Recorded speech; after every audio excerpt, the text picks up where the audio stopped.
Epilogue, A Call from the Deadwoods.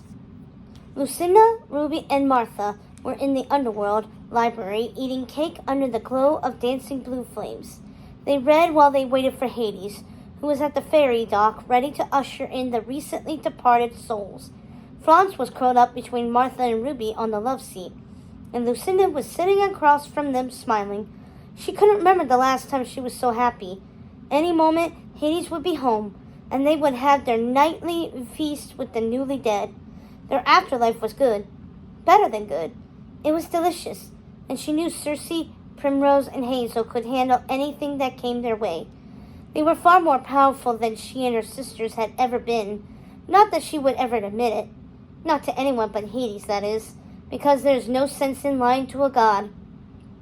As she sat there, waiting for the bell to chime to let her know it was time to make their way to the dining room to greet Hades and their guests, she heard Circe's voice from her enchanted mirror on the wall. She assumed it had something to do with Snow White. Snow had written the Queens of the Dead, afraid there was something wrong with Grimhilda's mirror, and asked for their help. Lucinda didn't detest Snow as she once had, but her hatred for Snow had once been so bitter it was hard to lose the taste completely. She sighed, got up, and went to the mirror, and there in the glass was her sweet Circe. "Mother, I need your help. Princess Tulip Morningstar has asked for our assistance. She plans to attack the Beast Prince's castle, and I suppose she has the Tree Lords and the Cyclopean Giants at her side. I wondered when this would happen." "What do you mean? You saw this coming and never told me?" "How did you not see it coming? Besides, if I told you everything I saw coming, I would never stop talking." This made Ruby and Martha laugh. "You never stop talking anyway," they said in the background, waving to Circe from across the room. Lucinda sighed. She feared the new Queens of the Dead would be cleaning up after the messes she and her sisters had left behind.